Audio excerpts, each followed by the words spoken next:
الحمد لله الذي خلق الإنسان وعلمه البيان. الصلاة والسلام على حبيب الرحمن سيد الإنس والجان صاحب الجود والإحسان سيدنا ومولانا محمد المبعوث بخير الملل والأديان وعلى آله وأصحابه بدور الإيمان. اما بعد فاعوذ باللہ من الشیطان الرجیم. بسم اللہ الرحمن الرحیم.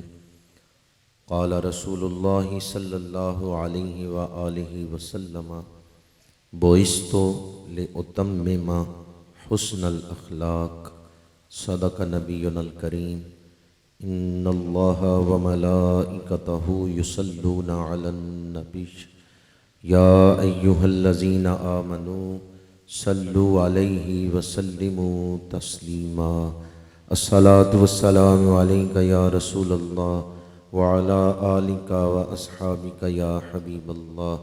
الصلاۃ والسلام علیک یا خطیب الانبیاء والمرسلین وعلی آلک واصحابک یا رحمۃ للعالمین. پاسبان آداب شریعت، دانائے رموز طریقت، فخر المشائخ پیر سید کرامت حسین شاہ صاحب دامن برکاتہم العالیہ، سجادہ نشین آستانہ عالیہ علی پور سیدہ شریف، پیر طریقت رہبر شریعت پیر سید حیدر شاہ صاحب زیدہ مجدہ، قرۃ عیون الصلحاء گل گلشن ولایت صاحبزادہ پیر قاضی صہیب احمد صاحب زیدہ شرفہ، انتہائی قابل احترام علماء کرام، مہمانان ذی وقار، برادران اسلام، حاضرین و سامعین، تلاوت ہوئی، نعت خوانی ہوئی، بیانات ہو رہے ہیں اور اس کے بعد بھی تلاوت کا سلسلہ جاری رہے گا. ہم سب مل کر محبتوں کا ایک گلدستہ تیار کر رہے ہیں جسے آج سکھا کی سرزمین سے مدینہ منورہ بھیجنا ہے. آج کی یہ محفل آپ لوگوں کی طرف سے محبتوں کا گلدستہ ہے جو سرکار مدینہ کی بارگاہ میں پیش کیا جا رہا ہے. کیا خیال ہے آپ لوگوں کا؟ وہ کریم آقا جو طائف کے بازار میں پتھر پھینکنے والوں کو ہدایت کی دعا دیتے ہیں، وہ گلدستے پیش کرنے والوں کو کیا کچھ عطا کریں گے. آج اس محفل میں شامل ہو کر ہمیں اپنے گناہ بخشوانے کا ایک موقع مل گیا، اپنا مقدر چمکانے کا ایک موقع مل گیا، شعور دین حاصل کرنے کا ایک موقع مل گیا، دل پہ لگی ہوئی میل اتارنے اور دل کا رخ ٹھیک کرنے کا ایک موقع مل گیا. ہم کسی عامی کی محفل میں نہیں آئے، رحمت للعالمین کی محفل میں آئے ہیں. قرآن بے مثال ہے اور صاحب قرآن بھی بے مثال ہے. مسند امام احمد میں حدیث پاک ہے، جس شخص نے ساری زندگی میں ایک آیت بھی شوق سے سنی ہے اس کی قبر میں اندھیرا نہیں ہوگا. جب اس کی قبر میں روشنی پھیلے گی تو وہ فرشتوں سے پوچھے گا یہ نور کہاں سے آ رہا ہے؟ فرشتے کہیں گے فلاں محفل میں تو نے شوق سے قرآن کی تلاوت سنی تھی، اللہ نے تیری قبر کو روشن کر دیا ہے. آج اس محفل میں نور بانٹا جا رہا ہے اور عنوان بھی ابر نور ہے. دلوں کو بھی نور مل رہا ہے، ذہنوں کو بھی نور مل رہا ہے. حضور کا ذکر شانوں والا، قرآن کی تلاوت عظمتوں والی. کوئی دوست یہ سوال کر سکتا ہے کہ ٹھیک ہے تلاوت قرآن کی بھی بڑی شان ہے، ذکر رسول کی بھی بڑی شان ہے، پر یہ کام تو گھر تنہائی میں بیٹھ کے بھی کیا جا سکتا ہے، پھر اکٹھے ہونے کا کیا فائدہ ہے؟ محفل کا کیا فائدہ ہے؟ علماء تشریف لائے، مشائخ آئے، حفاظ کرام تشریف لائے، حضور کے عاشق اکٹھے ہوئے، دیوانوں کا اجتماع ہوا، سفید داڑھیوں والے بزرگ آئے، کوئی پتہ نہیں ان آنے والوں میں کوئی ایک ایسا ہو جس کے دل کا سوز و گداز اللہ کی بارگاہ میں پسندیدہ ہو، اور آنے والے اس ایک شخص کے صدقے پوری محفل پہ ہی کرم ہو جائے۔ منڈی میں جب ڈھیری کا سودا ہوتا ہے تو مال چھانٹی نہیں کیا جاتا، جب ڈھیری کا سودا ہوتا ہے تو ناقص مال بھی اچھے مال کے ساتھ بک جاتا ہے۔ اٹھ فریدا ستے آتے میلہ ویکھن جا، مت کوئی مل جائی بخشے آتے تو ہی بخشے آ جا۔ جب ڈھیری کا سودا ہوتا ہے تو ناقص مال بھی اچھے مال کے ساتھ بک جاتا ہے۔ آج اگر کسی جنتی سے آشنائی ہو گئی تو یہ آشنائی قیامت کے دن فائدہ دے گی۔ آج کوئی ایک کرم کا لمحہ نصیب ہو گیا تو زندگی بدل جائے گی۔ آپ لوگوں نے اس محفل کا انتظام کر کے اللہ اور اس کے رسول کے ساتھ جس محبت کا اظہار کیا ہے، اللہ بھی آپ کی اس محبت کو دیکھ رہا ہے، اللہ کے رسول بھی دیکھ رہے ہیں۔ سورہ توبہ میں ہے وَقُلِ اعْمَلُوا فَسَيَرَى اللَّهُ عَمَلَكُمْ وَرَسُولُهُ وَالْمُؤْمِنُونَ۔ قرآن کہتا ہے عمل کرو، اللہ بھی تمہارے عمل کو دیکھے گا، اللہ کا رسول بھی دیکھے گا، اہل ایمان بھی دیکھیں گے۔ وَقُلِ اعْمَلُوا فَسَيَرَى اللَّهُ عَمَلَكُمْ وَرَسُولُهُ وَالْمُؤْمِنُونَ۔ جب آپ کسی کی نظر میں بیٹھے ہوئے ہیں تو پھر تماشائی بن کے نہ بیٹھیں، تمنائی بن کے بیٹھیں۔ تماشائی رونق محفل دیکھنے آتا ہے، تمنائی محبوب کو راضی کرنے آتا ہے۔ تماشائی اپنے نفس کو راضی کرنے آتا ہے اور تمنائی کچھ حاصل کرنے آتا ہے، آخرت کو سنوارنے کے لیے آتا ہے۔ نتیجہ میرے بیان کرنے سے نہیں نکلے گا، نتیجہ آپ کے غور کرنے سے نکلے گا۔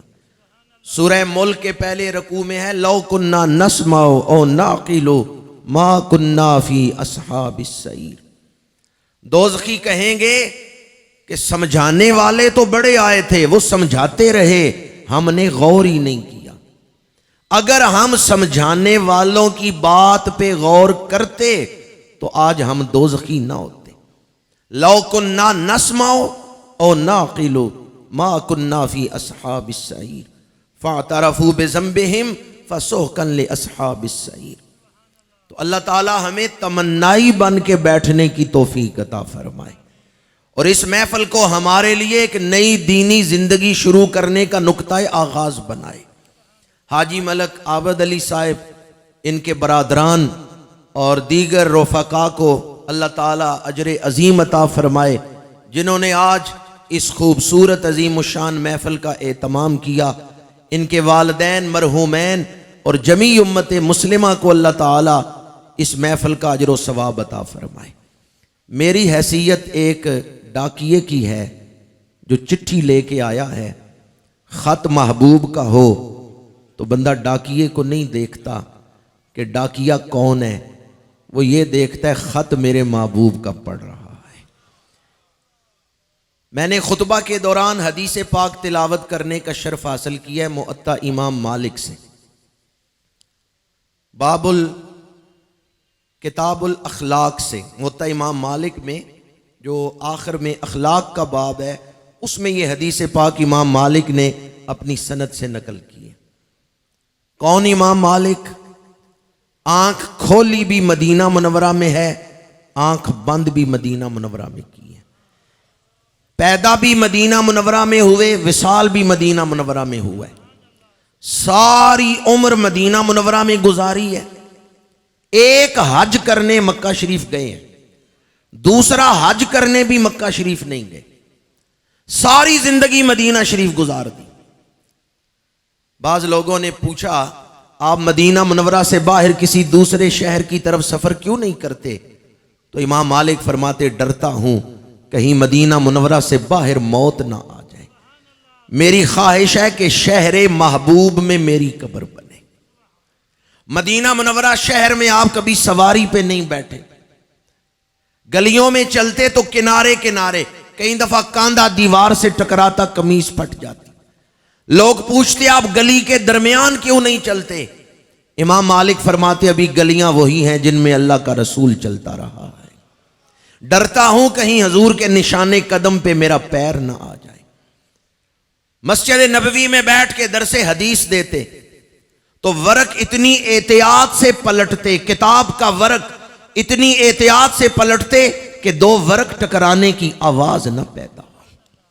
علامہ جلال الدین سیوطی رحمت اللہ تعالی علیہ نے موطا شریف کی شرح لکھی ہے تنویر الحوالق فی شرح موطا امام مالک، اس کے اندر یہ روایت موجود ہے، اور حلیۃ الاولیاء میں یہ روایت موجود ہے۔ آخری عمر میں کسی نے حضرت امام مالک سے پوچھا، آپ نے بڑا ادب کیا ہے شہر رسول کا، بڑی محبت کی ہے مدینہ منورہ سے، اس ادب کا کوئی صلہ بھی زندگی میں ظاہر ہوا ہے، کوئی برکت بھی زندگی میں ظاہر ہوئی ہے؟ امام مالک نے فرمایا واللہ ما بتو الا رأیت رسول اللہ صلی اللہ علیہ وآلہ وسلم، مجھ سے پوچھتے ہو کہ مدینہ منورہ کا ادب کرنے سے ملا کیا ہے؟ اللہ کی قسم ہے مجھے ہر رات رسول اللہ کی زیارت نصیب ہوتی ہے۔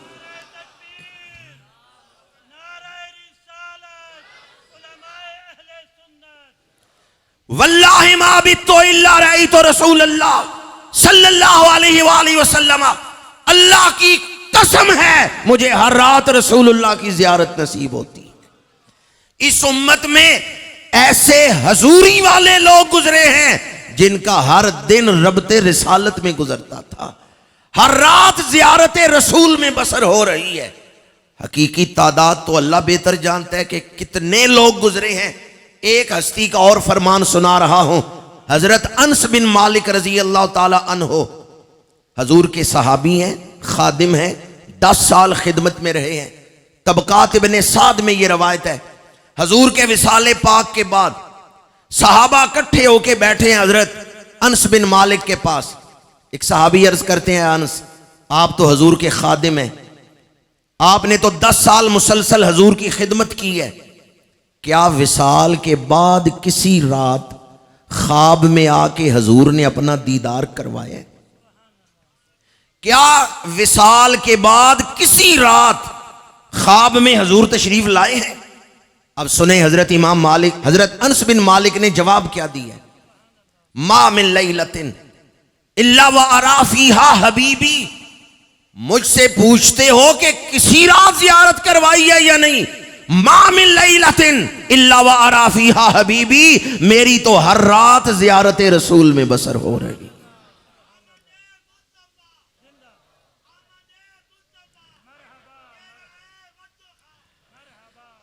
کتنی خوبصورت زندگی ہے جب ہر رات ہی حضور کی زیارت ہو رہی ہے۔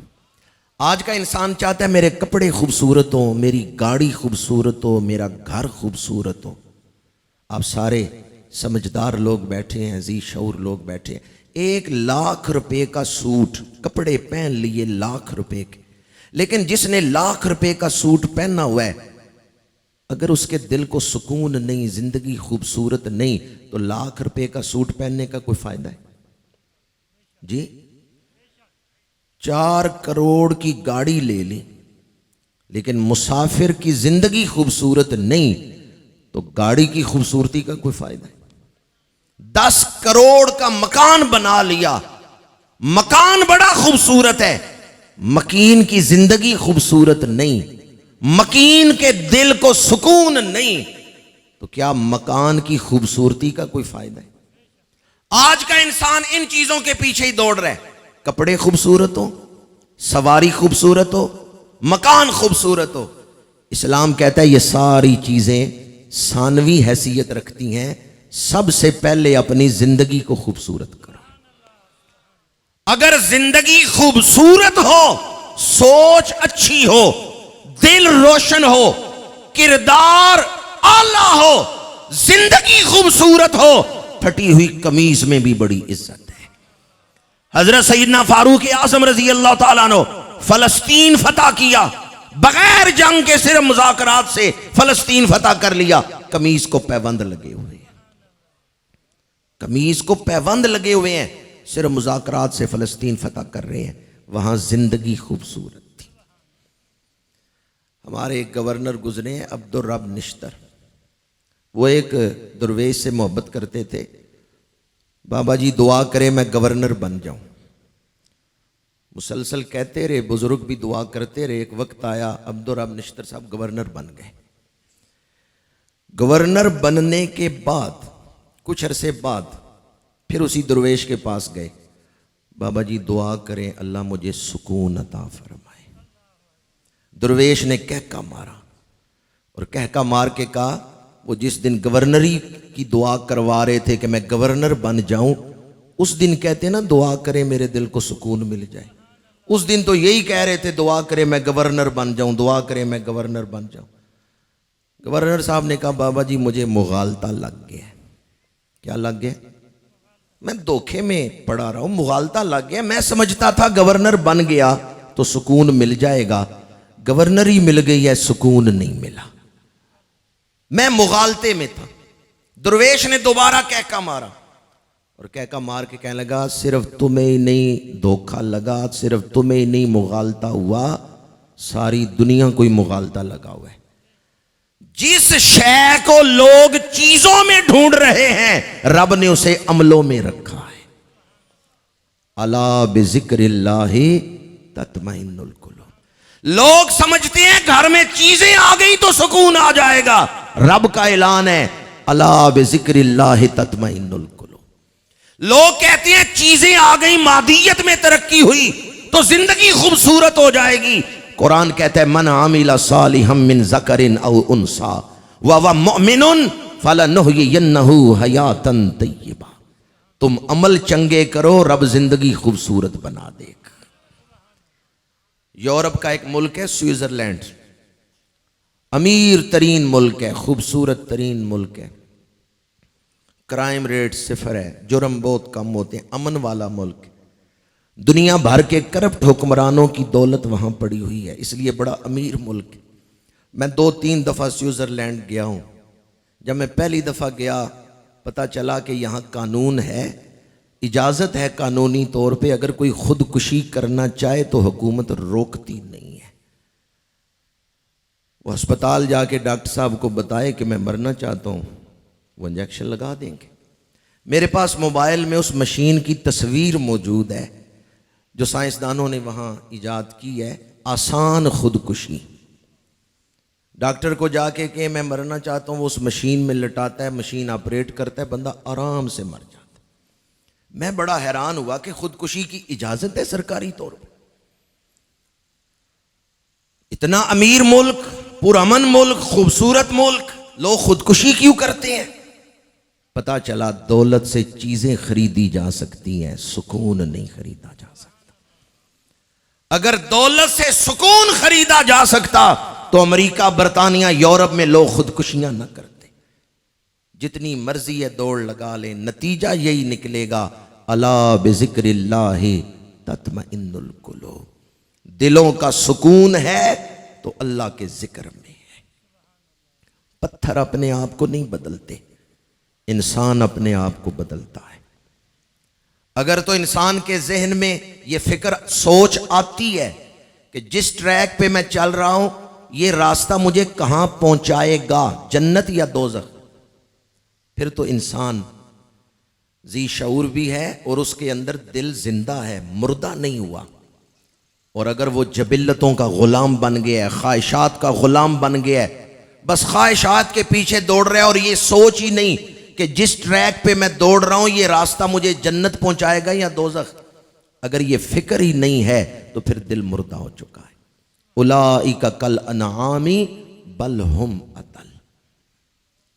آج سے 20-22 سال پہلے, 25 سال پہلے جب انٹرنیٹ آیا تو اس وقت جو بیج بویا گیا تھا آج اس کا پھل آ رہا ہے, نتیجہ آ رہا ہے, اس کے نتائج ہم دیکھ رہے ہیں اور ہوش ربا نتائج ہیں. بیٹے نے ماں کو قتل کر دیا. آج کی اخبار میں بھی ہے, وہاں بچرا میں ماں نے منع کیا موبائل استعمال کرنے سے، بیٹے نے ماں کو قتل کر دی. اور کوئی 1.5 مہینہ پہلے لاہور میں بیٹے نے ماں کو قتل کر دی. میں اکثر سفر میں رہتا ہوں، ان دنوں میں نے 4 جگہ پہ دیکھا ہے بیٹے نے کہیں باپ کو قتل کیا، کہیں ماں کو، کہیں ماں اور باپ دونوں کو قتل کر دی. کس طرف ہمارا معاشرہ جا رہا ہے؟ آگے آگے دیکھیے ہوتا ہے کیا. اگر اب بھی ہم اپنی ذمہ داری کو محسوس نہیں کرتے، حالات کنٹرول کرنے کے لیے اپنا فرض ادا نہیں کرتے، تو آنے والے دور میں ہمارا معاشرہ جنگل کا معاشرہ بن جائے گا. ماں باپ محفوظ نہیں اولاد کیا. تو آج کی اخبار میں ہے کہ بیٹے نے وہاں بچرا میں ماں کو قتل کر دیا. میں نے اب تک آپ کے سامنے حضرت امام مالک کا ذکر کرتے ہوئے یہ ساری تشریح کی ہے. چیزوں کی خوبصورتی کے پیچھے نہ دوڑیں، زندگی کو خوبصورت بنائیں. زندگی خوبصورت ہوگی تو دل کو اطمینان ہوگا، کامیاب ہوگی زندگی. پرواز ہے دونوں کی سی ایک فضا میں، کرگس کا جہاں اور ہے شاہین کا جہاں اور. سوال یہ ہے زندگی خوبصورت کیسے ہوتی ہے؟ حضور بڑے سونے ہیں، حضور مکھ چند بدر شاہ شانی ہے. جس زندگی میں حضور کا پیار ہے وہ زندگی بڑی خوبصورت ہے. زندگی کو خوبصورت بنانے کا آسان وظیفہ سراپا حسن بن جاتا ہے جس کے حسن کا عاشق. بتائے دل کوئی حسین ایسا بھی ہے حسینوں میں. جو حضور سے محبت کرتا ہے زندگی خوبصورت ہو جاتی ہے. جو غلامی رسول کا پٹا زیب گلو کرتا ہے زندگی خوبصورت ہو جاتی ہے. جو حضور کا بن کے زندگی گزارتا ہے اس کی زندگی خوبصورت ہے. جرمنی کا ایک شہر ہے نیورنبرگ، المدینہ مسجد. میں وہاں ختم نبوت کانفرنس میں شامل ہوا. میرے میزبان دوستوں نے بتایا کہ یہ جہاں محفل ہو رہی ہے المدینہ مسجد، یہ پہلے شراب خانہ تھا، نائٹ کلب تھا. اس کا مالک غیر مسلم تھا. جس دن اس غیر مسلم نے کلمہ پڑھا 4 کروڑ روپے کی جگہ اس نے مسجد کو دے دی. میں اس نو مسلم سے ملا، میرے پاس اس کا ٹیلی فون نمبر بھی ہے. کوئی بھی دوست مجھ سے نمبر لے کے خود رابطہ کر سکتے ہیں. اگر جرمنی میں کوئی آپ کا عزیز رہتا ہے تو ایڈریس میں اعلان بتا رہا ہوں. نیورنبرگ شہر ہے، المدینہ مسجد ہے، محمد عبد الرحمن اس نو مسلم کا نام ہے. میں نے اس سے پوچھا تیرے کلمہ پڑھنے کا سبب کیا بنا ہے؟ اس نے ایک طویل واقعہ سنایا. آخری بات اس نے یہ کی، کہتا ہے مجھے جاگتے ہوئے رسول اللہ کی زیارت نصیب ہوئی. یا اللہ جس نے حضور کے ذکر پہ سبحان اللہ کہا اسے آنے والی رات حضور کا دیدار عطا فرما. بڑا ہی محبت والا ماحول تھا، سوز درد والا ماحول تھا. جب اس نے کہا مجھے جاگتے ہوئے حضور کی زیارت ہوئی ہے، حضور آئے ہیں کلمہ پڑھا گئے ہیں، جس دن زیارت ہوئی ہے اس دن میں نے اسلام قبول کی ہے. تو میں نے اس سے کہا ذرا حضور کا حلیہ پاک تو بیان کرو کہ حضور کا حسن پاک کیسا ہے. یقین جانیے اس نے وہی حلیہ بیان کیا ہے جو حدیث کی کتابوں میں لکھا ہوا ہے. اس نے وہی حلیہ بیان کیا ہے جو سیرت کی کتابوں میں لکھا ہوا ہے. ایک جملہ وہ کمال و رفتگی محبت سے کہتا تھا، حضور صرف سونے نہیں، بہت سونے. حضور صرف سونے نہیں. آپ کا کیا خیال ہے کہ حضور سے بھی زیادہ خوبصورت کوئی چہرہ اللہ نے بنایا ہے؟ چہرہ والضحیٰ سے زیادہ خوبصورت، رخ مصطفیٰ سے زیادہ خوبصورت کوئی اور نظارہ اللہ نے بنایا ہی نہیں. مصر کے مشہور مفسر اور عالم حضرت امام عبد الوہاب شارانی رحمت اللہ تعالی علیہ سورہ مریم کے حروف مقطعات کی تفسیر میں لکھتے ہیں، کاف ہا یا عین صاد کن ہا یا عبد اللہ سورتین یتجملوا بجمال اللہ. اللہ جب حضور کی صورت پاک بنا رہا تھا تو فرما رہا تھا محبوب ایسی صورت بن جاؤ کہ لوگ دیکھتے تجھے جائیں، مانتے مجھے جائیں.